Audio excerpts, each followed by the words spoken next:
Hello friends, तो Sen chemistry channel में आपका फिर से बहुत स्वागत है। और आज हम बात करने वाले हैं परमाणु संरचना के बारे में, जिसको हम इंग्लिश में एटॉमिक स्ट्रक्चर कहते हैं। तो केमिस्ट्री के बेसिक वीडियो में बहुत ही ज़्यादा इम्पॉर्टेंट अगर कोई टॉपिक है तो वो होता है हमारा परमाणु संरचना। तो अब हम हमारे सभी वीडियोज़ हिंदी में भी हम लेकर आ रहे हैं हिंदी मीडियम्स के विद्यार्थियों के लिए। तो आप हमारे चैनल को सब्सक्राइब कर लीजिए ताकि आने वाले समय में जितनी भी जानकारी है आपके समय समय पर आपको मिलती रहे। तो फ्रेंड्स, अब हम बात करने वाले हैं क्या कि परमाणु संरचना में सबसे पहले ये परमाणु होता क्या है और परमाणु के अंदर कौन कौन से मूलभूत कण पाए जाते हैं। तो सबसे पहले आपको ये बता देना चाहता हूँ कि परमाणु आखिर होता क्या है, जिसको हम इंग्लिश में एटम्स के नाम से भी जानते हैं। तो किसी भी पदार्थ का सबसे ज़्यादा जो सबसे सूक्ष्मतम कण होता है उसी को क्या कहा जाता है, परमाणु। तो आपको दो चीज़ें अच्छे से याद रखनी है। एक तो परमाणु क्या होता है, तो किसी भी पदार्थ का सबसे सूक्ष्मतम रूप क्या कहलाता है, परमाणु। और दूसरे नंबर पर हम बोल सकते हैं कि परमाणु का कभी भी अस्तित्व नहीं होता। तो दो चीज़ें आप नोट कर लीजिए अपने कॉपी पे कि पहला क्या होता है, परमाणु का अस्तित्व नहीं होता, और पदार्थ के सबसे सूक्ष्मतम कण को ही हम क्या कहते हैं, परमाणु कहते हैं। तो इस प्रकार से हम देखेंगे कि सबसे पहले परमाणु को क्या माना जाता था। जब डिस्कवर स्टार्ट हुआ था, केमिस्ट्री का जब शुरुआती दौर था, तो उस समय ये माना जाता था कि जो आपका परमाणु होता है वही हर पदार्थ का आखिरी छोर होता है। जैसे अगर हम इस चौक की बात करें तो चौक के सबसे छोटे भाग को ही हम क्या कह देते थे, परमाणु। ये उस समय की बात थी जब केमिस्ट्री ज़्यादा इन्वेंट हुआ नहीं था, केमिस्ट्री आगे बढ़ा नहीं था। तो उस समय किसी भी पदार्थ के सबसे छोटे से कण को ही क्या मान लिया जाता था, परमाणु मान लिया जाता था। लेकिन जैसे जैसे डिस्कवरी आगे बढ़ती गई वैसे वैसे हमको पता चला कि नहीं, परमाणु ही अंतिम छोर नहीं होता किसी भी पदार्थ का। परमाणु के अंदर भी कई प्रकार के कण पाए जाते हैं, कई प्रकार के पार्टिकल्स पाए जाते हैं। तो उसमें से तीन जो इम्पोर्टेंट पार्टिकल्स होते हैं जिसको हम आगे स्टडी करने वाले हैं वो होता है इलेक्ट्रॉन, प्रोटॉन और न्यूट्रॉन्स। तो बारी बारी से हम देखेंगे कि इलेक्ट्रॉन्स को कैसे डिस्कवर किया गया, प्रोटॉन्स को कैसे डिस्कवर किया गया और न्यूट्रॉन्स को कैसे डिस्कवर किया गया। तो फ्रेंड्स, सबसे पहले हम बात करते हैं कि एनोड किरण, जिसको आगे चल के ही क्या कहा गया, इलेक्ट्रॉन्स कहा गया। तो फ्रेंड्स, हम आगे बात करते हैं कैथोड किरणों की खोज के बारे में। ये कैथोड किरणों को ही आगे चलकर क्या बोला गया, इलेक्ट्रॉन्स बोला गया। तो हम स्टार्ट करते हैं हमारा जो तो फ्रेंड्स, अब हम बात करेंगे कैथोड किरणों की खोज के बारे में कि कैथोड किरणों की खोज आखिर हुई कैसे, और कैथोड किरणों को ही आगे चलकर क्या कहा गया, इलेक्ट्रॉन्स कहा गया। तो इस तरह से हम देखते हैं कि कैथोड किरण आखिर कैसे खोजा गया था। बहुत ही ज़्यादा इंटरेस्टिंग टॉपिक है ये। आप इसको किसी सब्जेक्ट से जोड़ के ना देखिए, आप सिंपली एक स्टोरी की तरह आप सुनेंगे तो भी आपको ये बहुत ही अच्छे से समझ आने वाला है। तो सबसे पहले देखा जाता है कि आपका कैथोड किरणों की खोज कैसे हुई थी। तो सबसे पहले जो साइंटिस्ट थे उन्होंने क्या किया, एक ऐसा सेटअप तैयार किया जो हम आपको डायग्राम में दिखा रहे हैं। कुछ इस तरह का सेटअप तैयार किया गया था ताकि वो बता सके कि इलेक्ट्रॉन्स की खोज कैसे हुई। तो इस सेटअप में आप देख सकते हैं कि एक सेटअप में एक सिलेंडर जैसा एक क्या लिया गया है, एक विसर्ग नली जिसको हम हिंदी में कह रहे हैं वो लिया गया है। और इसके अंदर हम देख सकते हैं कि दो इलेक्ट्रोड्स हैं। एक इलेक्ट्रोड्स क्या है, आपका निगेटिव है और दूसरा क्या है, पॉजिटिव है। इस तरह से हम कह सकते हैं कि ये आपका कैथोड किरण कहा गया, कैथोड साइड कहा गया, और एनोड को क्या कहा गया, पॉजिटिव साइड कहा गया। और इन दो कैथोड्स को क्या किया गया, एक हाई वोल्टेज का जिसका वैल्यू लगभग 10,000 वोल्ट के आसपास था, 10,000 वोल्ट के आसपास था, ऐसे एक हाई वोल्टेज से कनेक्ट किया गया और इसमें एक वैक्यूम पंप से जोड़ा गया। वैक्यूम पंप का क्या मतलब होता है कि वैक्यूम क्या करता है, कभी भी क्या करता है कि किसी भी अंदर की हवा को खींच ले, उसी को हम वैक्यूम कहते हैं। जैसे वैक्यूम क्लीनर आपने सुना होगा, तो वैक्यूम क्लीनर क्या करता है, जो आपका जो डस्ट होता है, डस्ट पार्टिकल्स होते हैं, धूल के कण होते हैं, उसको क्या कर लेता है, अंदर से खींच लेता है। उसी तरह से हमने इसमें क्या किया, एक निर्वात पंप जिसको हम वैक्यूम भी कह सकते हैं, ये जोड़े। तो यहाँ अंदर का जो माध्यम था वो क्या हो गया, हवा वगैरह पूरा निकल गया। तो इस तरह से निर्वात से जोड़ा गया। और इसमें जो प्रेशर है, प्रेशर बहुत ही ज़्यादा कम रखा गया। मैं इसको 0.01 mm भी कह सकता हूँ, इतना प्रेशर, इतना कम प्रेशर रखा गया। तो इस तरह का एक सेटअप था। और जैसे ही ये सेटअप करके आगे चल के क्या किया गया, इस हाई वोल्टेज वाले करंट को ऑन किया गया, तो वैज्ञानिकों ने ये पाया कि यहाँ से कुछ जो इनविजिबल रेडिएशंस है, या हम बोल सकते हैं अदृश्य किरणें क्या हो रही थी, जो निगेटिव साइड से निकल के पॉजिटिव साइड की ओर क्या कर रही थी, गति कर रही थी। तो निगेटिव साइड से पॉजिटिव साइड जाने के कारण ही इसको क्या कहा गया, कैथोड का नाम दिया। कैथोड का मतलब पहले निगेटिव चार्ज को कैथोड और पॉजिटिव चार्ज को एनोड कह दिया जाता था। तो कैथोड किरण की तरफ से निकलने के कारण ही इन किरणों को नाम दिया गया कैथोड किरणों का। और आपको ये आइडिया हो ही रहा है कि कोई चीज़ें निगेटिव से पॉजिटिव की तरफ जा रही है, मतलब वो कौन सा चार्ज लिए हुए हैं। तो कैथोड किरणें पर निगेटिव चार्ज ही होगा, इसीलिए निगेटिव चार्ज किसकी तरफ जा रहा है, पॉजिटिव चार्ज। तो इससे आइडिया लगा वैज्ञानिकों को कि जो कैथोड किरणें हैं उस पर कौन सा चार्ज होगा, उस पर निगेटिव चार्ज होगा, इसीलिए वो पॉजिटिव की तरफ जा रही है। ऐसा पता कैसे चला? तो इस सेटअप में हम देख सकते हैं कि वैज्ञानिकों ने क्या किया, ये जो एनोड साइड था, इस एनोड साइड के इलेक्ट्रोड को क्या कर दिया, छोटे छोटे छिद्र इसमें बना दिए, होल्स कर दिए, और इसमें पीछे की तरफ एक जिंक सल्फाइड जो एक केमिकल होता है, ऐसा कुछ केमिकल जिंक सल्फाइड का एक पर्दा जैसे बनाकर रख दिया। और जैसे ही कैथोड किरणें जाती थी, क्योंकि कैथोड किरणें इनविजिबल होती है, दिखाई नहीं देती, तो कैथोड किरणें निगेटिव से निकल के पॉजिटिव की तरफ गई, और जैसे ही इस जिंक सल्फाइड के पर्दे से जाके टकराती थी, उसमें एक फ्लोरेसेंस उत्पन्न होता था, मतलब एक प्रकार की चमक दिखाई देती थी। और इसी चमक के थ्रू वैज्ञानिकों को पता चला कि ये जो चमक उत्पन्न हो रहा है, यही क्या है, कैथोड किरणें हैं। तो इस तरह से कैथोड किरणों को खोजना उतना ज़्यादा कठिन नहीं था उस टाइम पे, क्योंकि बहुत ही आसानी से यहाँ क्या किया गया, यहाँ से किरणें निकल रही थी, कैथोड से निकल के एनोड की तरफ जा रही थी, इसीलिए नाम भी पड़ गया इसका कैथोड किरणें। तो अगर आपको बोले कि कैथोड किरणें क्या हैं, तो ऐसी किरणें जो कैथोड से निकल के एनोड की तरफ गति करती है, या कैथोड से निकलने के कारण ही इन किरणों को हम क्या नाम देते हैं, कैथोड किरणें नाम देते हैं। और कैथोड किरणें पर कौन सा चार्ज होता है, तो कैथोड किरणें पर क्या होता है, हमेशा ही निगेटिव चार्ज होता है। तो इस तरह से इसी कैथोड किरणों को आगे चल के क्या कहा गया, इसी को इलेक्ट्रॉन्स का भी नाम दे दिया गया। तो इस तरह से कैथोड की बात होती है तो कैथोड में कुछ प्रॉपर्टीज़ भी पाई जाएंगी। तो कौन कौन सी कैथोड किरणों की प्रॉपर्टीज़ हैं, कैथोड किरणों के कौन कौन से गुण हैं, तो उसके बारे में देखते हैं।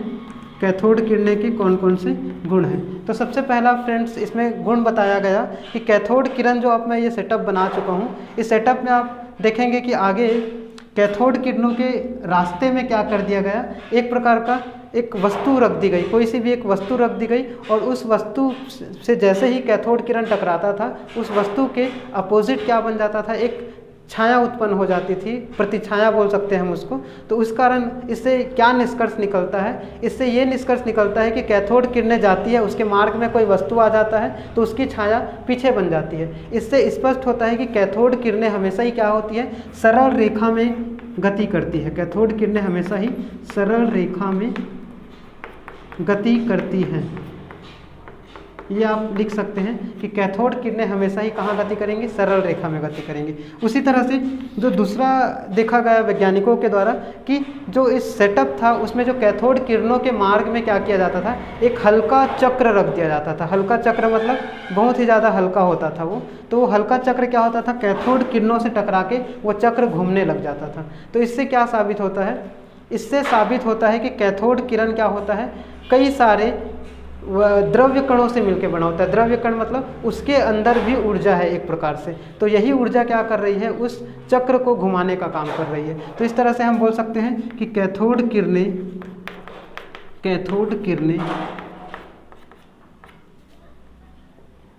कई सारे द्रव्य कणों से मिलके बनती है, से मिलके बनी होती है, लिख सकते हैं हम।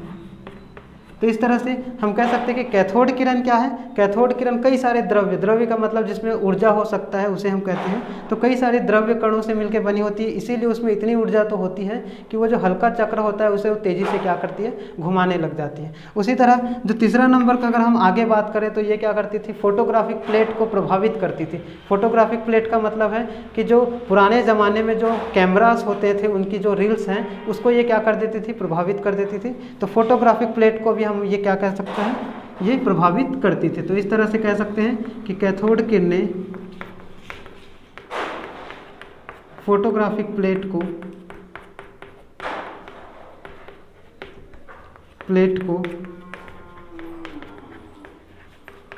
प्रभावित करती है, ये पता चला। वैसे ही आगे फिर से कई सारे प्रैक्टिकल किए गए ऐसे इसी तरीके से। आगे क्या कर दिया गया कि कैथोड किरणों के मार्ग में क्या रख दिया गया, एक प्लेटिनम की पत्ती रख दी गई। तो जैसे ही प्लेटिनम की पत्ती रखते हैं तो प्लेटिनम का जो प्लेट होता है वो प्लेटिनम का प्लेट क्या हो जाता है, लाल हो जाता है, गर्म हो जाता है। तो हम क्या बोल सकते हैं कि कैथोड किरणें उष्मीय प्रभाव भी प्रदर्शित करती हैं। उसमें जो हीट का प्रॉपर्टीज़ होता है उष्मीय प्रभाव भी ये क्या करता है, प्रकट करता है। तो कैथोड किरणों का ये भी एक गुण था। उसी तरह से हम इसमें देख सकते हैं कि इसकी भेदन क्षमता भी होती थी। अगर आप बहुत अधिक समय तक क्या करते थे, प्लेटिनम की पत्ती पर कैथोड किरणों को टकराते थे तो प्लेटिनम की पत्ती में छेद भी हो जाता था पतली पत्तियों पे। तो इस तरह से कैथोड की किरणों की जो भेदन क्षमता है वो भी बहुत ज़्यादा होती थी। तो इस तरह से कई सारी प्रॉपर्टीज़ हैं जो क्या करता है, कैथोड किरणों को के प्रभाव को प्रदर्शित करता है। और आपको ये याद रखना होगा कि इन्हीं कैथोड किरणों को आगे चल के क्या कहा गया, इलेक्ट्रॉन्स का नाम दिया गया, क्योंकि इस पर भी कौन सा चार्ज होता है, निगेटिव चार्ज ही होता है। और ये निगेटिव से पॉजिटिव की तरफ क्या करती है, गति करती है।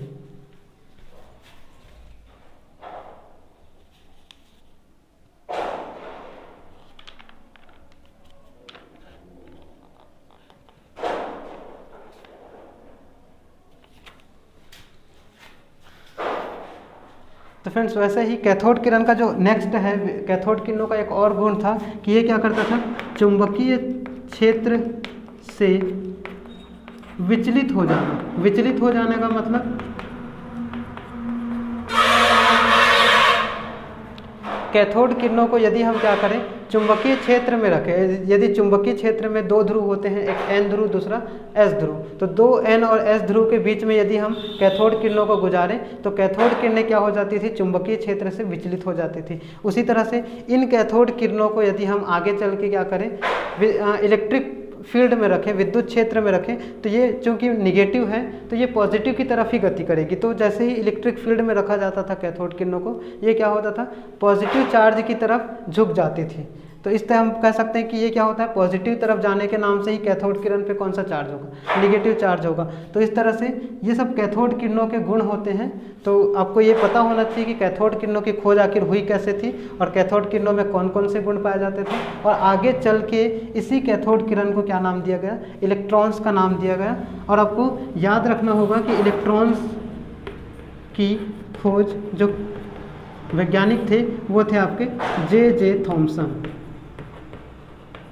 ये जो वैज्ञानिक थे J.J. थॉमसन, इन्होंने ही क्या किया था, इलेक्ट्रॉन्स की खोज की थी। तो इस तरह से अब हम आगे बात करने वाले हैं, हमारा जो सेकंड है, कैथोड के बाद एनोड किरणों के कौन कौन से गुण थे और इलेक्ट्रॉन जो एनोड किरणें हैं उनकी खोज कैसे हुई थी उसके बाद। तो फ्रेंड्स अब हम बात करने वाले हैं कि कैथोड किरणों के बाद एनोड किरणों की खोज आखिर कैसे हुई। हमने कैथोड किरण को रिलेट किया था इलेक्ट्रॉन से। हम जानते हैं कि कैथोड किरणों पर निगेटिव चार्ज होता था और उसको ही हम इलेक्ट्रॉन्स के नाम से जाने आगे चल के। उसी तरह से आगे हमें एनोड किरणों की खोज करना पड़ा और उसी को हमने बाद में नाम दे दिया प्रोटॉन्स का। तो देखते हैं कि ये एनोड किरणों की खोज कैसे हुई थी। तो आपको ये मालूम है कि परमाणु जो होता है, आपको सबसे पहले ये पता ही होना चाहिए कि परमाणु एक उदासीन होता है। उदासीन का मतलब परमाणु पे कोई भी ना तो धन आवेश होता है ना तो ऋण आवेश होता है। परमाणु पे कंप्लीटली बराबर संख्या में धन आवेश और ऋण आवेश दोनों ही होने के कारण हम परमाणु को क्या कहते हैं, उदासीन कहते हैं। तो आपको ये पता होना चाहिए कि मान लो यदि कोई भी परमाणु है तो परमाणु में क्या होगा, परमाणु हमेशा ही उदासीन होता है। परमाणु की जो प्रकृति होती है वो उदासीन होती है। और आपको हमने ये कहा था कि परमाणु के अंदर इससे पहले क्या हुआ था, इलेक्ट्रॉन्स की खोज हो गई थी। तो वैज्ञानिकों को ये लगा कि कोई परमाणु उदासीन होता है, ये तो हमको मालूम है, लेकिन इसके साथ ही हमको ये भी पता चल गया था कि परमाणु में इलेक्ट्रॉन्स भी होते हैं। तो इलेक्ट्रॉन्स चूँकि निगेटिव चार्ज है तो वैज्ञानिकों को लगा कि इलेक्ट्रॉन्स के होते हुए परमाणु आखिर उदासीन कैसे हो सकता है। हम जानते हैं कि कोई भी चीज़ उदासीन होने का मतलब क्या है कि जितनी संख्या में उसमें इलेक्ट्रॉन या नेगेटिव चार्ज हैं उतनी संख्या में उसमें पॉजिटिव चार्ज या फिर होने चाहिए, ठीक है ना। जितनी मात्रा में नेगेटिव होगा उतनी ही मात्रा में यदि उसमें पॉजिटिव हो तो क्या कहलाता है, वो उदासीन कहलाता है। तो वैज्ञानिकों को ये अंदेशा हो ही गया था कि भाई कोई भी परमाणु इलेक्ट्रॉन के होते हुए यदि उदासीन है, ध्यान से समझना इसको, यदि कोई भी परमाणु इलेक्ट्रॉन्स के होते हुए भी यदि उदासीन है तो इसका क्या मतलब है कि इस इलेक्ट्रॉन को उदासीन करने के लिए, इस इलेक्ट्रॉन को न्यूट्रलाइज करने के लिए इसमें उतनी ही संख्या में कोई पॉजिटिव कण भी होगा। ये अंदाज़ा लगाया गया, वैज्ञानिकों के द्वारा ये अंदाज़ा लगाया गया और इसी के आधार पे उन्होंने कल्पना के तौर पे ऐसा सिर्फ सोच के एक एक्सपेरिमेंट करना चाहा और उस एक्सपेरिमेंट के थ्रू ही क्या हुआ, एनोड किरणों की खोज हुई, जिसे जाके आगे चल के क्या बोला गया, प्रोटॉन की खोज। ठीक है, तो इस तरह से हम देख रहे हैं कि कारण क्या था, परमाणु उदासीन होता है ये तो पता ही था हमको, लेकिन बाद में पता चला कि परमाणु में इलेक्ट्रॉन भी है। तो इस तरह से जो वैज्ञानिकों का एक्सपेरिमेंट था सेम टू सेम यही था, बस इसमें क्या किया गया, आगे चल के जैसे जिंक सल्फाइड का एक लेयर यहाँ लगाया गया था, आगे चल के एक जिंक सल्फाइड यहाँ भी लगा दिया गया, ये भी जिंक सल्फाइड लगा दिया गया जो कि कैथोड में, कैथोड जो एक इलेक्ट्रोड है उसके पीछे लगाया गया। अब यहाँ पर क्या किया गया, जैसे इसमें छिद्र किया गया था वैसे ही इसमें भी छोटा छोटा छिद्र कर दिया गया और इस छिद्र के थ्रू पता चला कि जैसे ही इस हाई वोल्टेज वाले इंस्ट्रूमेंट को ऑन किया जाता था, कुछ जो किरणें होती थी वो क्या होती थी, माइनस से प्लस की तरफ जाती थी, मतलब कैथोड से निकलती थी, इसीलिए उन किरणों को बोला जाता था कैथोड किरण। लेकिन जैसे ही इसमें छिद्र करा गया तो पता चला कि कुछ किरणें इधर तो जा रही थी, साथ ही एनोड से भी कुछ किरणें निकलकर इस जिंक सल्फाइड से टकरा रही थी। क्योंकि हमने बता दिया गया था कि एनोड और कैथोड दोनों ही अदृश्य होती हैं, तो अदृश्य मतलब वो दिखाई तो नहीं देती, लेकिन जैसे ही ऑन किया जाता था कैथोड से कोई किरणें निकलकर इस जिंक सल्फाइड से टकराती थी जिससे चमक उत्पन्न होती थी, उसी प्रकार से एनोड से भी कोई किरणें आती थी और इस जिंक सल्फाइड से टकराती थी, तो इस तरफ भी चमक उत्पन्न होता था। तो इससे वैज्ञानिकों को ये पता चल गया कि जैसे ही हम ऑन करते हैं तो कैथोड किरण कैथोड से निकलती है और एनोड की तरफ जाती है, उसी तरह से जो एनोड किरणें होती है एनोड से निकलकर कैथोड की तरफ जाती है। मतलब अगर हम कैथोड किरणों को निगेटिव चार्ज वाला कह रहे हैं तो जो एनोड किरणें होंगी वो पॉजिटिव चार्ज वाली होंगी। तो इससे क्लियर हो गया कि किसी परमाणु के अंदर माइनस चार्ज जो होगा वो इलेक्ट्रॉन है और जो प्लस चार्ज होगा वो क्या है, प्रोटॉन है। इस तरह से परमाणु के उदासीन होने का जो स्पष्टीकरण है और भी मजबूत हो गया, क्योंकि कोई भी परमाणु तभी उदासीन हो सकता है जब उसमें बराबर मात्रा में निगेटिव और पॉजिटिव चार्ज हो। तो इस तरह से इलेक्ट्रॉन और प्रोटॉन बराबर संख्या में होने के कारण ही जो परमाणु होता है वो क्या होता है, उदासीन होता है। तो इस तरह से एनोड किरणों को खोजना तो और भी सरल हो गया था, क्योंकि कैथोड किरणों के जस्ट अपोजिट एक जिंक सल्फाइड का क्या किया गया, एक लेयर तैयार किया गया, ये जिंक सल्फाइड है। ठीक है, तो इस तरह से कुछ किरणें इधर जाती थी, कुछ किरणें इधर से निकल के इधर आती थी। तो एक ही इंस्ट्रूमेंट में थोड़ा सा विचार करके एक एक्सपेरिमेंट किया गया और उससे हमें एनोड किरणों की खोज भी हो गई। अब इस तरह से हम देखते हैं तो एनोड किरणों के कौन कौन से प्रॉपर्टीज़ होती हैं इसके बारे में। तो फ्रेंड्स अब हम बात करने वाले हैं कि एनोड किरणों के आखिर कौन कौन से गुण पाए जाते हैं। तो आपको हम बता दें कि जो कैथोड किरणों के गुण थे लगभग वही गुण होता है कैथोड किरणों का भी। एनोड किरण और कैथोड किरण में कोई खास अंतर नहीं है उनके गुणों के बारे में। केवल आप ये याद रखिए कि जो कैथोड किरणें होती हैं वो निगेटिव चार्ज होती हैं, जबकि एनोड किरणें क्या होती है, पॉजिटिव चार्ज होती हैं। तो हम देख रहे हैं कि एनोड किरणों के कौन कौन से गुण हैं, तो सेम टू सेम गुण होगा जैसे जो आपको कैथोड किरण का था। तो जैसे सबसे पहले बोला गया कि जैसे कैथोड किरणें सीधी रेखा में गमन करती थी, ये भी सीधी रेखा में गमन कर रही है। हमने एक्सपेरिमेंट किया था, रास्ते में उसके कोई वस्तु रख दिया, कोई ऑब्जेक्ट रख दिया, टकरा के उसकी छाया बना रही थी, इससे स्पष्ट हो गया था। वैसे ही ये क्या करता था, हल्के चक्र को ये घुमा देता था जो एनोड किरणें हैं वो। तो इसी तरह से हम बोल सकते हैं कि एनोड किरणें भी कैथोड की तरह कई द्रव्य कणों से मिलकर बनी होती है, इसलिए इसमें भी ऊर्जा होती है। ठीक है, जैसे वो फोटोग्राफिक प्लेट को प्रभावित करता था कैथोड किरणें, वैसे ही एनोड किरणें भी क्या करेंगी, फोटोग्राफिक प्लेट को प्रभावित करेंगी। फोटोग्राफिक प्लेट का मतलब आपको बता दें, जो पुराने ज़माने में जो कैमरास पाए जाते थे उसका जो रील होता था, निगेटिव बोलते थे जिसको, वही होता है आपका फोटोग्राफिक प्लेट। ठीक है, वैसे ही गैसों का आयनीकरण, ठीक है, जब एनोड या कैथोड किरणों के मार्ग में हम कोई गैस रख देते थे जैसे ऑक्सीजन, नाइट्रोजन, तो उन गैसों को ये आयनित कर देती थी। आयनित मतलब आयंस में कन्वर्ट कर देती थी। और वैसे ही जिंक सल्फाइड, आप देख ही सकते हो कि जिंक सल्फाइड के पर्दे से टकराकर वो चमक उत्पन्न कर रहे हैं। तो इसलिए उस चमक को हम प्रतिदीप्ति, एक शब्द होता है साइंटिफिक टर्म्स में हम प्रतिदीप्ति कह देते हैं। ठीक है, तो जिंक सल्फाइड से टकराकर प्रतिदीप्ति उत्पन्न करती थी। और वैसे ही एक है आपका भेदन क्षमता। तो जो प्लेटिनम वगैरह के प्लेट पर अगर हम इसको पार करवाते थे तो प्लेटिनम के प्लेट से टकरा कर ये उसको आर पार कर देती थी, भेद देती थी, इसलिए इसकी भेदन क्षमता भी अधिक होती थी। और जैसे कैथोड किरणें चुंबकीय क्षेत्र में विचलित होती थी, ये भी क्या होगा, चुंबकीय क्षेत्र में विचलित होगा। और वैसे ही हम लास्टली हम बोल सकते हैं कि आपका जो अगर हम इलेक्ट्रिक फील्ड से इसको गुजारते थे तो कैथोड किरणें पॉजिटिव की तरफ चली जाती थी, ये क्या होगा, निगेटिव की तरफ जाएगी, क्योंकि एनोड किरणों पर कौन सा गुण होगा, पॉजिटिव। ठीक है, तो धनात्मक होने के कारण ये ऋण की तरफ जाएंगी। तो इस तरह से ये सभी जो गुण है वो क्या है, एनोड किरणों के गुण हैं। ठीक है, तो हम उम्मीद करते हैं आपको कि एनोड किरणों की खोज कैसे हुई और उसी को आगे चल के प्रोटॉन कहा गया और उसके कौन कौन से गुण हैं ये आपको अच्छे से समझ आया होगा। आपको प्रोटॉन के बारे में जानकारी दे दें कि जैसे हमने बताया कि इलेक्ट्रॉन की खोज किसने की थी, सर जे थॉमसन ने की थी, वैसे ही प्रोटॉन की जो खोज है ये पूछ देते हैं, ऑप्शनल में आ जाता है कई बार ये बोर्ड्स वगैरह में। तो प्रोटॉन्स की खोज किसने की थी, तो ये की थी गोल्डस्टीन ने। ठीक है, आप लिख के रखना ये गोल्डस्टीन।